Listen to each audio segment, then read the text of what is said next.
So now the third thing is, as an obstacle, we looked at ego, we've looked at our energy, and also the way that we talk to ourselves. How do you talk to yourself?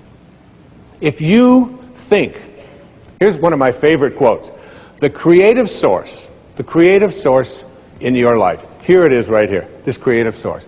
This source reacts to your belief in shortages with a fulfillment of your belief.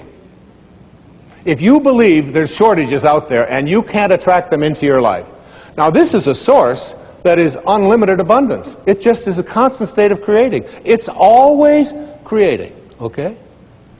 So it doesn't know anything about shortages. If you come to this source with a belief that there are shortages in terms of your life, it will fulfill your belief. If you believe that you can't be healed, that it's just impossible for you to be healed, if you believe you can't be happy, if you believe that you have to be miserable, if you believe that you can't attract the right person, if you've got something that you want to fund, some project that you want to fund, and you can't get it funded, and you come to this source with a belief in shortages, it will fulfill your belief. It only knows how to be. Remember what I said earlier, you are at one with this, and you are also at one with all of its principles. And you have to contemplate yourself as connected to, in harmony with, in rapport with this. It's like there's a game that's been on television for years. It's called the match game. And this match game is it's a fun little game to watch because you get people who you really think know each other, and they say something and they try to match it up. You're always you want to get into a match game yourself. And the match game you want to be into is one in which you match up with this source. You're going to always try to be matched up with that. What I'm asking you to do in this program, in an understanding intention and the power of intention, I'm asking you to see yourself at every moment of your life when you're having a thought, when things aren't working, when you're not feeling well, when the right people aren't there. You could say something to yourself. I heard people say this, I tell people always, think from the end. Think from the end. So I was talking to a man one day down where I work out in the gym, and I said to him, he's been sick, he's got nose running, he's got, Snoopy's running out of his nose, he's got, it's disgusting. And I said, how long have you been sick, Marty? You will never believe this answer. He said, in 3 weeks, it'll be a month.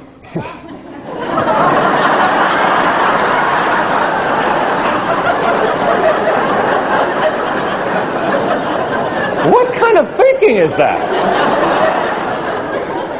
I was changing plane in Dallas one time, and there was about 8 minutes to go before I had to make a connection, and the woman next to me, she said, I said, I'd really appreciate if I could just step in front of you because I'm going to make my connection. She said, you're going to have to change trains and get to another terminal. She said, there's no way that you can make your connection. She's still in Dallas. I think from the end. I see myself as already connected to that which I want to attract into my life. And if it doesn't work out for some reason, I don't use blame, I don't get anger, I just simply say to myself, this is the way it is supposed to be. And I'm at peace with it.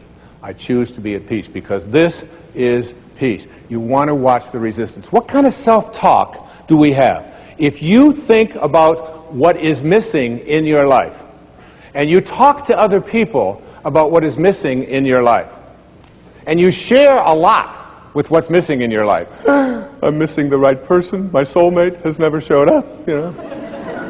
I'm missing the money. I don't have them. And you talk about all the things that are missing in your life. Here's your connection to Source. Remember, you're always connected. The question is, are you ready to stop living at ordinary levels of consciousness? Are you willing to live at a spiritual level of consciousness in which you are in rapport with that which provides everything? So if you're thinking about what's missing and you go to this universal source asking to have fixed what is missing in your life, you'll have your belief in what's missing continue to be refocused for you. In the Old Testament it says, as a man thinketh, so is he.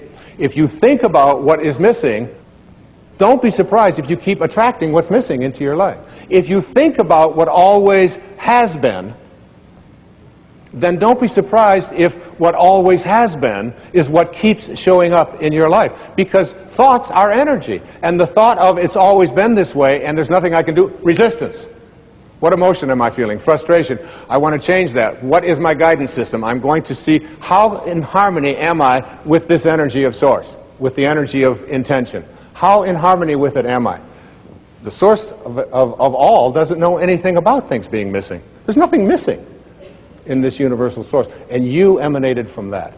You are a piece of that.